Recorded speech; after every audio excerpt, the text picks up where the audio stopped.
Stanley.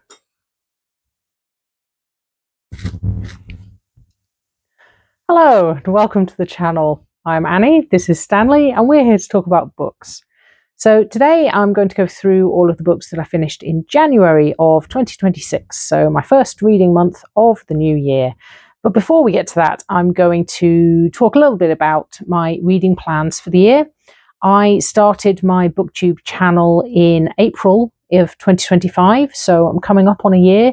And with the crossover into 2026, everybody is talking about plans and goals and targets and productivity and what they're planning on doing. I'm basically just going to carry on with the same types of videos in the same sort of rotation as I did last year. But I do want to try and be a little bit more relaxed about my reading. And anybody who knows me is going to laugh themselves silly at that because it's never going to happen. But I'm going to try. So I'm still going to do all of the reading challenges because reading challenges are the most fun I've ever had, I think, doing anything at all. And so I definitely don't want to give up on that. So I'm carrying on with hrcyed 2.0, the hardest reading challenge you'll ever do.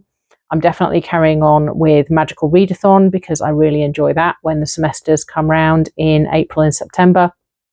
I am definitely going to do Reddit Fantasy Bingo again, which is a bingo board of sci-fi, fantasy and horror prompts that comes out in April.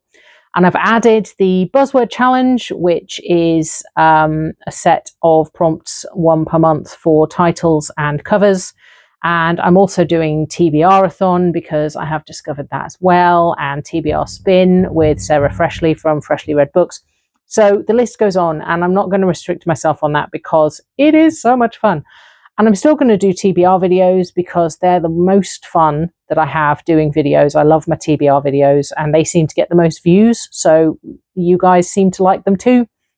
So I'm going to carry on doing that, but I'm going to try really, really hard. You've got to help me, Stanley. Come on, you've got to help me. Not to be quite so rigid about keeping to the TBRs, maybe be a little less ambitious perhaps and try and combine prompts where I can and not put quite so many books on the TBRs.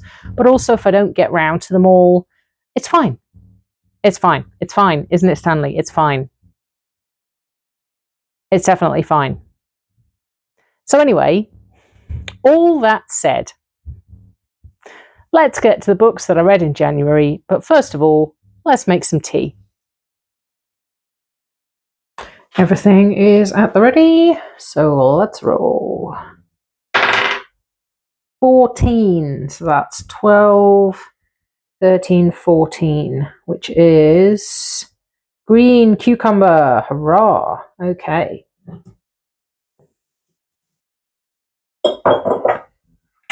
Do love a bit of green cucumber.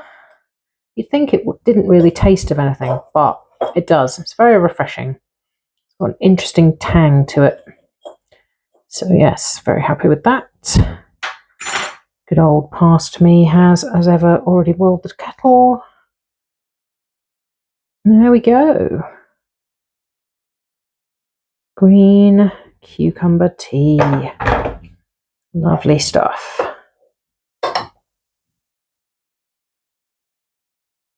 So now that we've got our tea, on to the books. So I had a good start to the year of planning not to plan and not be quite so rigid about my TBRs because I spent the first 4 days of the year reading all the volumes of The Wicked and the Divine by Glenn McKelvey and let's see, it says Gillen, McKelvey, Wilson and Cowles. So I think Kieran Gillen is the writer. Jamie McKelvey is the artist, Matthew Wilson is the colorist, and Clayton Cowles is the letterer. So there you go. The Wicked and the Divine is 9 volumes of graphic novel series that a friend of mine gave me at New Year to borrow from her. And it's about, in a world where the 12 deity types, they're kind of linked to various god or goddess identities from different cultures around the world, and they kind of manifest in people in late teenage years once every 90 years, and then they're around for a couple of years and then they die. So that's the premise. And yeah, it was quite interesting. It follows the newest set of these reincarnated gods and goddesses in, I want to say, what does it say? I don't know, it's about 2012, 2013, around about then. And how they experience life, how the world responds to them, and what happens when they discover various things they've been told are not necessarily true, who the bad guys are, who the bad guys aren't. And then, yeah, what they do to try and improve their lives and their prospects. And yeah, overall, it was really good. I think every single volume out of the 9, I had the same arc of my reactions to, which was intrigued, then completely baffled, then just about managing to hang on to what might or might not be going on, but not really sure I was going to carry on after this particular volume, and then suddenly being surprised by a twist towards the end, pretty much getting the hang of things and then reaching for the next one. And that happened with all of the volumes in the series. I was really pleased with where it ended up. I really liked the overall arc. I really liked the ending. It was a bit grim in places, but it didn't tip over into too much. And yeah, I really enjoyed it. I am using volume 9 for the cover prompt for Buzzword, which is internal body parts. So body parts that should be on the inside, not the outside. And this is a skull, and that was one of the examples given. So that's going to help me out with that. So yes, even though I did not pick it as part of my official TBR, I am using it to fulfill a challenge prompt because why not? It takes the pressure off, means that I don't have to read another specific book. 4 stars overall across the whole series for The Wicked and the Divine. Thank you, Katie, for lending them to me. Next up is an audiobook that I started in late December and then carried over into January, which was Death of the Author by Nnedi Okorafor. And I have read some of her books before and had a bit of a hit or miss reaction to them. I had heard a reasonable amount about this book prior to this, and I had picked it to, let me just check, fulfill Black Heritage Month square for hrcyed and also the Africa prompt for the Around the World square. And I've also restarted the Map of Aeldia adventure of Magical Readathon, where I start in the middle of the map and then go out across a route, and for every part of the map I go through, I get a different prompt, and that's 1 per month. And because the map is quite big, there's a lot of prompts that I didn't do last year, so I've gone off in a different direction. But setting out, the first prompt was in 2025 to read a book published in 2024 to say farewell to 2024. So I have interpreted that this year I should read a book that was published in 2025.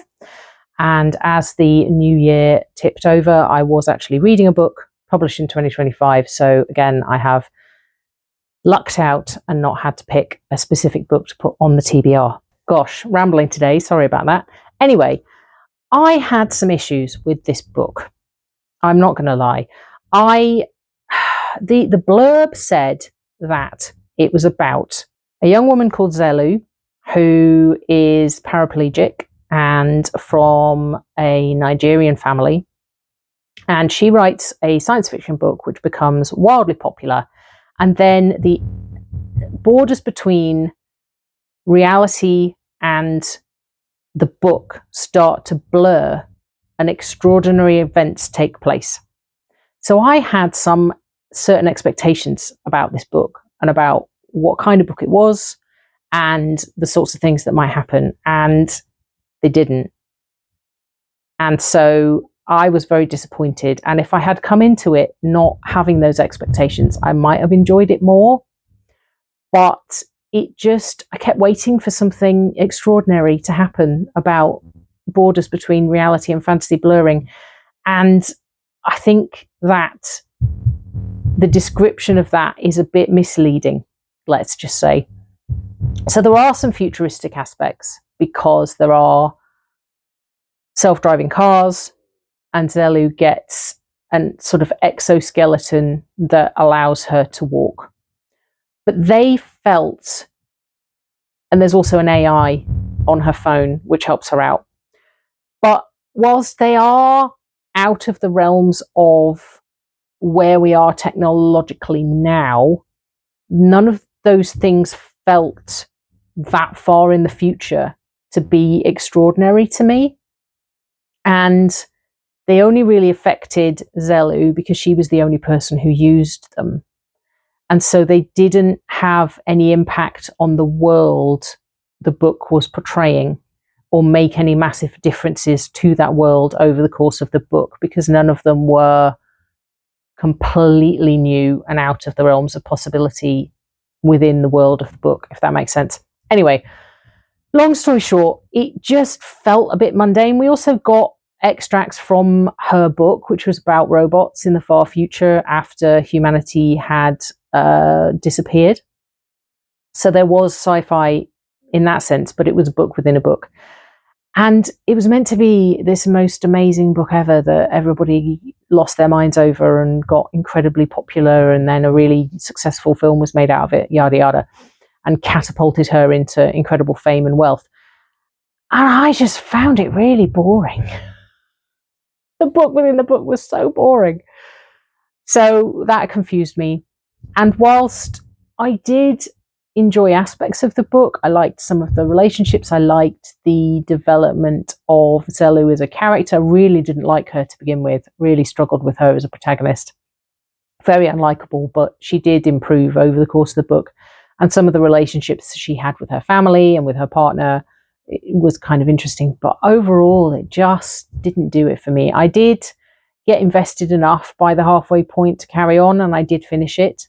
And I have to say, it did challenge me, because my one New Year's resolution for 2026 is to only listen to media. So watching films for the podcast that I do with my husband, Will You Still Love It Tomorrow, and listening to audiobooks and all of that kind of thing, only consuming media on normal speed and not speeding it up just to try and get through it. So I've decided, if I feel like I really want to speed a book up, I've either got to commit to listening to it on one-time speed, or I've got to stop reading it. And so I did commit to listening to this, and I did finish it all the way through on one-time speed. But it was a bit of a struggle, I have to say, which is disappointing because I was really looking forward to it. Anyway, we are where we are, and I did finish it, but I have to give it 2.5 stars because, yeah, it didn't really work for me that much. My next book was The Little Vampire by Angela Sommer-Bodenberg, which I have to admit I picked specifically to tick off a couple of hrcyed prompts, because the secret prompt for January was to read a book that was around in your childhood that you missed out on. And I also had to read a book with vampires in it. And I'm not a massive fan of horror. I'm not a massive fan of vampires. I discovered this series, the Little Vampire series, which the first one came out in 1979. So it was definitely around when I was a kid. I never heard of it when I was a child. But apparently it was popular because there's like 20 volumes in the series, and it was made into a film and a TV show. It is German originally, so it was translated, but still, I had never heard of it. So it follows a young boy called Tony, who befriends a vampire named Rudolph and his sister Anna. And it's a kid's book. I've had a lot of success with middle grade in 2025, so I was quite looking forward to seeing if there might be a series here that I would want to carry on with. But yeah, it didn't really do much for me. There wasn't much to it. I had some issues, like I often do with this kind of story, because whilst Rudolph and Anna, the vampires, present as children, they are not children because they've been around for over 100 years. So they are not children. So them making friends with this 8-year-old boy felt a little bit unsettling in some ways. Some of the things that happened were a bit painful. A lot of them were a lot awkward. Tony's reactions to things felt really weird in some respects, and I thought his parents didn't come across as really being real people. So I did finish it because it was very short, but I wasn't a massive fan. But it has fulfilled those 2 Hercule prompts, which is quite useful to me. And I'm giving it 2 stars, unfortunately, but I'm not the target audience. I'm fully aware of that. It was a kid's book. Possibly, I don't know whether kids now would enjoy it so much, but it was obviously very popular at the time. But there you go. Up next was The Other Moctezuma Girls by Sofia Robleda. And this one I picked as a NetGalley arc for the Hercule new release prompt for something being released in February. And much like the other 2 NetGalley arcs that I have read so far, this was pretty good. It's a historical novel and it's set in the 1550s in what became Mexico and Central America. And it's about an Aztec princess named Isabel, whose mother dies, and she and her sister are meant to be going to a convent to live out the rest of their lives, but they are actually sent on a weird scavenger hunt based on picture puzzles in cushions and a tapestry that their mother has left them. And they find, every time they find the next clue, they discover a journal which is part of their mother's story. So you get their narrative in the 1550s looking for the different parts of the puzzle, and you get extracts from the journals which tell the history of the mother. And I really enjoyed this. I liked Isabel as a character. I liked the way that she reacted to things. I liked her attitudes. The interactions between her and her siblings, they were kind of late teenagers, felt quite modern. But then I guess teenagers are always going to be teenagers pretty much whenever they're going to be. And the setting, the historical setting, felt very immersive, felt very rich, felt very well researched. And I really enjoyed the puzzle hunt once that got going. And the romance was quite sweet. I enjoyed that. And the development of Isabel's relationships with her various brothers and sisters was really interesting. I did have a bit of an issue with the diary entries, the journals that the mother had written. I normally have a massive issue with diaries and journals in books because they're written in ways that nobody would write in a journal. They're kind of direct action scenes with full conversations directly reported and stuff, and that would never happen in a diary. These ones actually felt like proper diary entries, proper journal report kind of what the mother's life was.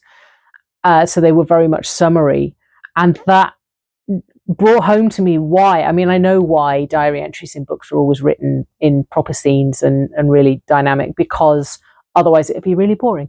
And that did happen a little bit with the diary entries because they were all summary, and it did definitely drag the narrative down a little bit. But I have to give the author props for doing it properly as a diary would be done. So I'm never going to be happy with diary entries in books, it seems. There were some pretty dark moments in this book, but they were in keeping with how things would have happened at the time. And the ending was fantastic. I absolutely loved the ending. So yeah, 3 for 3 on NetGalley so far. Really excellent. And I'm giving this one 4 stars. Next up, I read The Animals in That Country by Laura Jean McKay, which I asked my parents to get me for Christmas because it was going to fulfill the farm animals prompt for Hercule and also the Australia prompt for Hercule. And I'm very glad to say that I finished the book. I largely really enjoyed it, and it did just about fulfill both of those prompts. I was a bit concerned because it's actually about someone who works in a wildlife park. So I was a bit worried that the animals wouldn't work for farm animals, but there are pigs and cows and horses in this book which are important to the story and feature quite strongly. So I'm taking it for farm animals. Anyway, it's about a woman named Jean who is in her late 60s, I think. She works in a wildlife park as one of the guides, and she drives the train that goes round the park, and she talks about the park to the tourists. The woman who runs the park is her daughter-in-law, and so she also helps look after her granddaughter. And then there's discussion on the news about an illness which is kind of sweeping across the country and is enabling people to talk to animals. And that's not exactly how it works, but it's as good a description as any. So what happens is that the people start being able to interpret the body language, behavior, and noises of animals into a semblance of speech so that they can kind of understand what the animals are trying to convey. And one of the things that I really liked about this is that what the animals have to say is pretty alien and pretty weird and pretty creepy. So it's a much more realistic, in some ways, depiction of how animals would be perceived by humans if they could communicate with them, than just actually having the animals start talking, because animals wouldn't do that. Yeah, this is a weird book. It's quite tricky to get into in some ways. There's some pretty unpleasant stuff goes on. I think anyone who has issues with bad things happening to animals, discussions of eating meat, slaughter of animals, mistreatment of animals, avoid this book like the plague. Hey, see what I did there? Because I think it does have a message of animals are, fairly intelligent and have feelings and kind of thoughts and instincts and stuff, and that it's probably an anti-meat message. Anyway, Jean ends up going on a road trip. I'm not going to say why. It does say on the back of the book, but that doesn't happen until nearly halfway through, so I was kind of spoiled a bit by the blurb on the back of the book, which always really annoys me, with one of the dingoes from the wildlife park. And the way their relationship develops is really interesting. I'm still not quite sure how I feel about the ending. It felt quite abrupt. It was pretty sad. Overall, the arc of the book, not the actual story or the characters, but the general arc of the book really reminded me of Flowers for Algernon. So if you've read that, that might give you a clue. It wasn't quite as impactful as that one, but it was pretty good. And it was very different to the sorts of books that I normally read, so that's always good. And yeah, I did think it was pretty good. Can't remember what star rating I gave it, just a second. 4 stars. 4 stars for the animals in that country. Next up is Before I Forget by Melissa Hill, which has been on my shelf for a very long time, and that's why it's in my TBR spin pile for this year, which is to select 12 books that are on your existing TBR that you really want to get to in the year, and then read one per month based on prompts. Now, I initially assigned a different book from that pile to the January prompt, and then I switched around because this one also fits the buzzword title prompt, which is to have before or after in the title, and this is Before I Forget. And it does fit the TBR spin prompt, which was to read a book where the title or the author's, either of the author's names, starts with one of the letters TBR, SP, I, or N. So B is in there, so Before I Forget. Anyway, this is about a young woman called Abby who has an accident which affects her brain so that it makes it more difficult for her to store long-term memories. So things that happen after the accident, she will sometimes not be able to retain, and other aspects of her life from before the accident are lost to her as well, and she gradually discovers that as she goes along. Now, it was fine.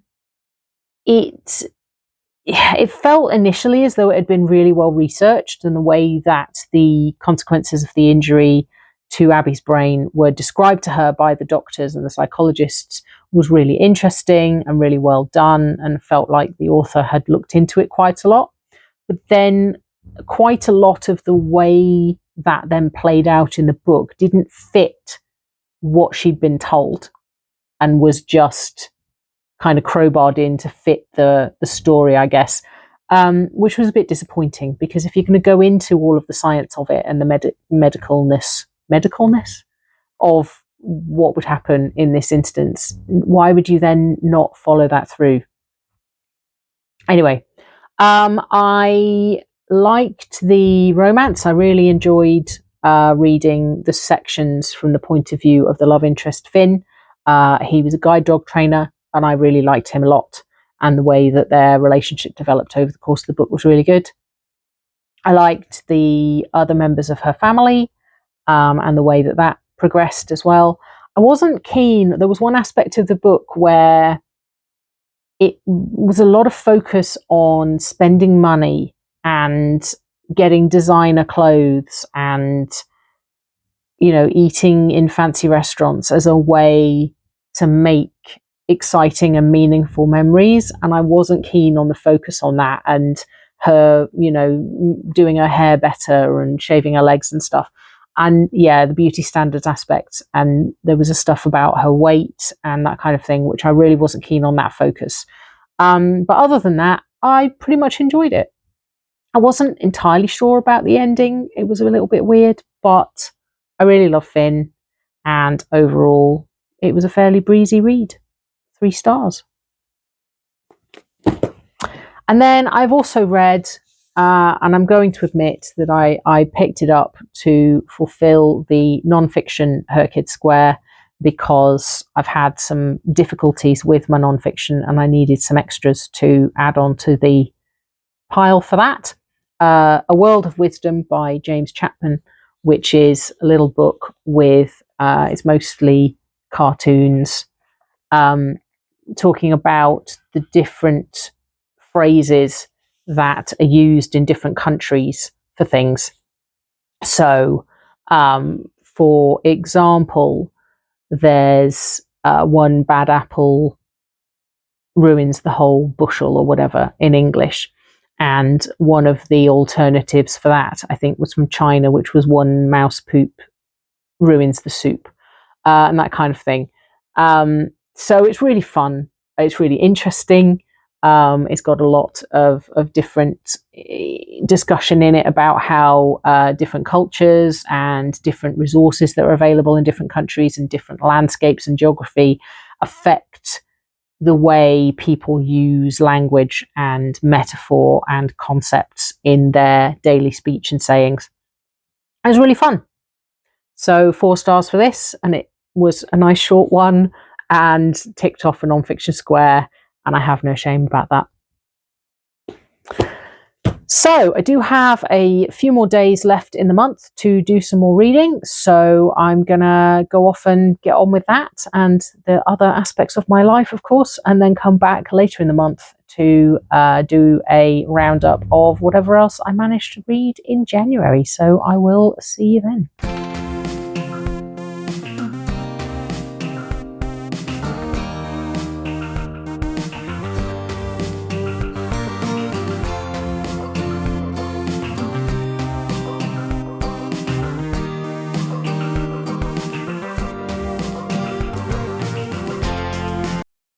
So I am back after finishing a few more books and DNFing the last one of the month, which is very sad to me. But anyway, there we go.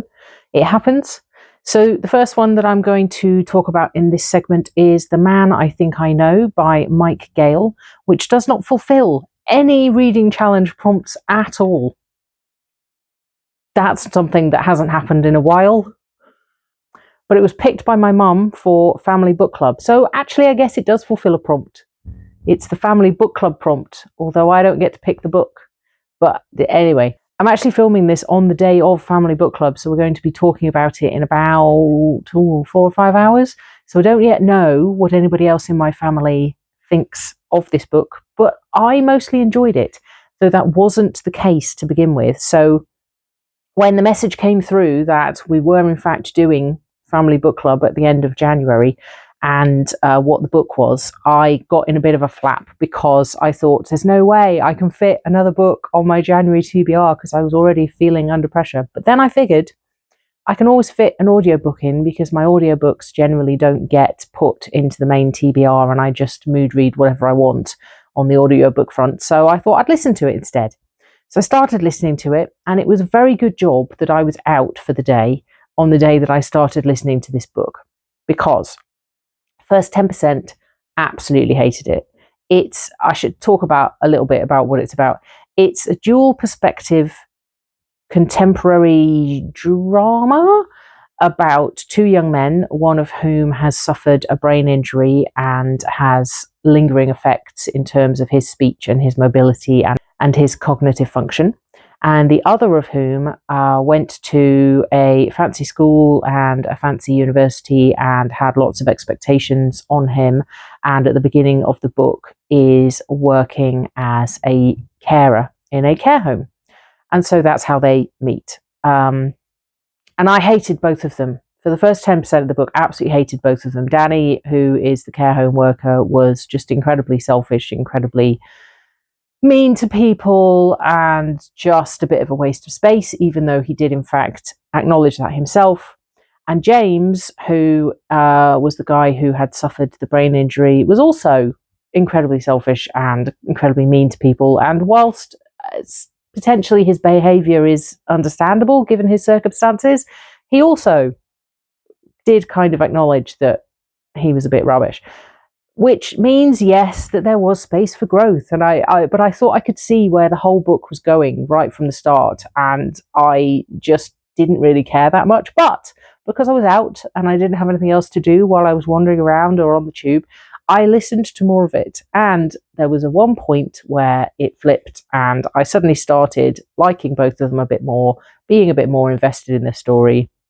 And I ended up really enjoying it overall. It's a bit odd because it feels a bit like a romance because it's dual perspective alternating chapters, and I did wonder if that might be where it went, but it didn't, because it's not a romance. But anyway, I am waffling so much today. I am so sorry. Yeah, wrap it up, come on, it's the wrap up video. Wrap it up.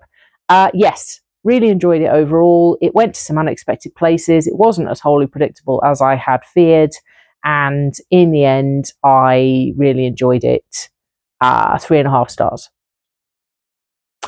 Next up was my hrcyed new release book, the next new release book on my schedule for that, which was Through All Our Heavens by Olivia Hawker. And I am doing so well on the NetGalley picks, I have to say. They've all been great. This one is another one that subverted my expectations because it's also split split perspective. One thread is the journals of Helen Bywater living through the American Civil War in the 1860s. And the other one is a woman called Derrin, who is an art historian in the relatively near future, 2053, where there has been another American Civil War and the country is fractured and parts of it are still at war with various factions. And there are also flying cars, and everyone is connected by the internet variant, which allows them to access each other's emotions and stuff like that. So some of it is a bit ridiculously out there in terms of near future, but the political situation is unfortunately scarily prescient and possible in my mind at this moment, but I'm not going to talk about that much. Anyway, the main inciting incident of the book is that someone finds a cache of paintings that were painted by Helen Bywater in the 1860s that show scenes that are clearly from the present of the future timeline in 2053, with people with the headsets and skyscrapers and flying cars and that kind of thing. And Derrin is summoned beyond the blockade into the more dangerous area of the country to look at the paintings and see what she can make of them. And then that doesn't really follow through much. It does come back into it a little bit, but mostly it's about Helen helping the northern cause from her southern estate, helping get prisoners, northern officers out of Libby prison, and away to safety. And the future timeline is about Darren walking from Denver, I want to say, to New York. Is that even I don't know. Maybe I'm misremembering that. Anyway, many days she spends on the road, cut off from the wider internet, with someone who should be her enemy. And wow, not really doing very well with the succinct reviews today. But yes, the writing was really beautiful. I was invested in both stories. It seemed very well researched in terms of the historical timeline. There were some interesting connections between the two narratives, and they were more thematic than they were plot-based. So it was more about the women's journeys and how they reflected each other, and also the parallels between the political situation at the various times. And yeah, I really enjoyed it. I can see why some of the early reviews are not that good, because it is quite slow. It's maybe a little bit too drawn out in the middle, and it possibly is a bit over-explained. I think the themes are over-explained, so things will happen and then the author will make sure we really understand what it is that the point is that she's trying to make. But overall, those things didn't really bother me that much in this book. They are things that have bothered me in the past in books, but it kind of swept me away, and I was here for it, and I was invested, and I thought it was beautiful, and I thought the conclusion was really lovely, and I'm giving it 4 stars. After that, I listened to another audiobook that didn't fulfill any of my prompts, which is You Are Here by David Nichols, which was recommended to me by a good friend of mine. And my previous reading of a David Nichols book was One Day, a long time ago, which was also a recommendation by somebody, and I absolutely hated it.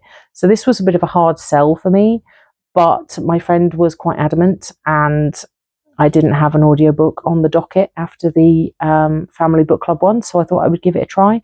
And again, it took a little while to get going. This one is a romance, which is dual perspective, alternating chapters between Marnie and Michael, who meet on a walking holiday, coast to coast, Lake District to the other side.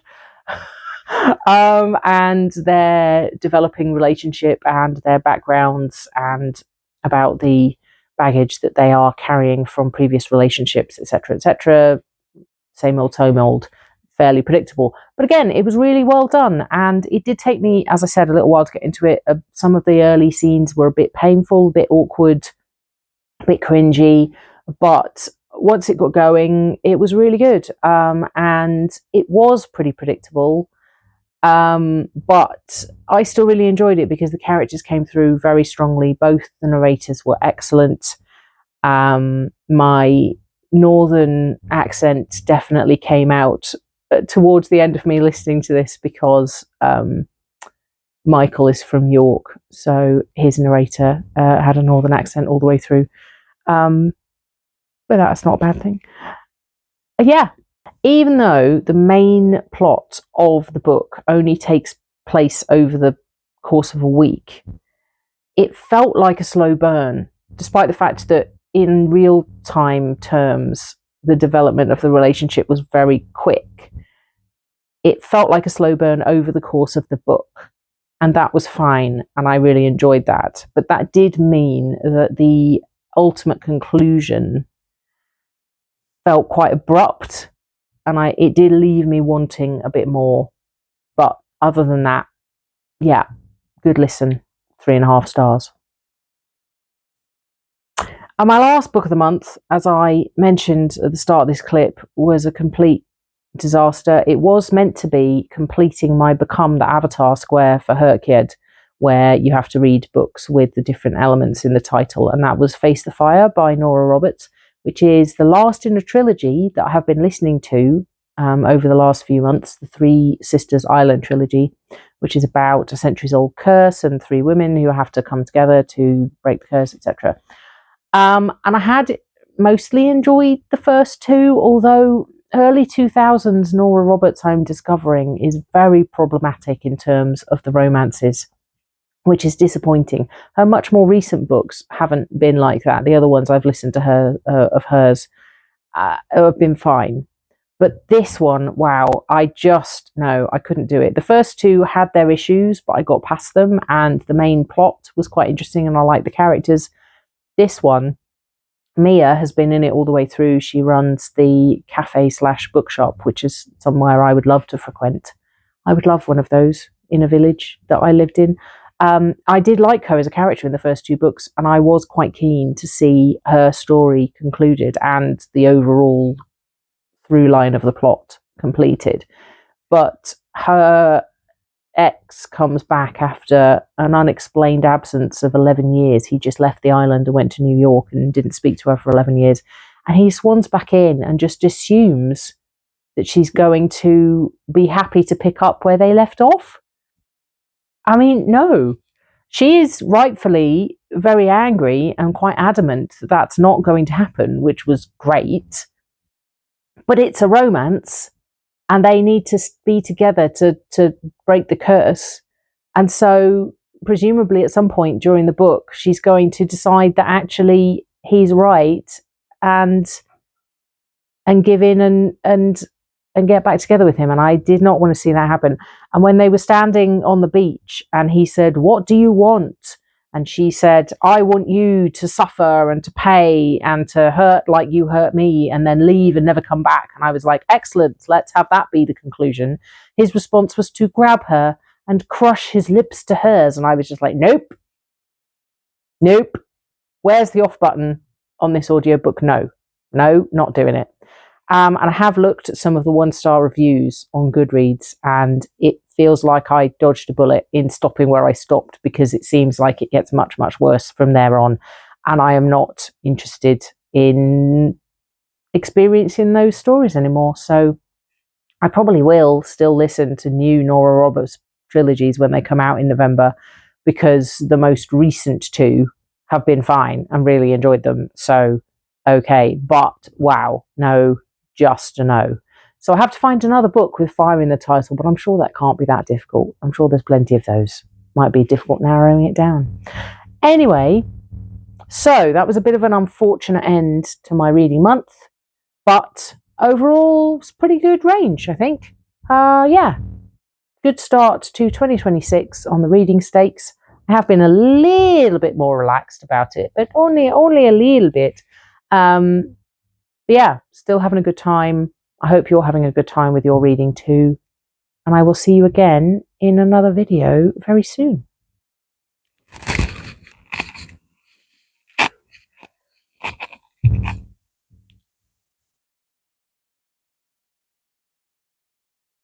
Bye for now.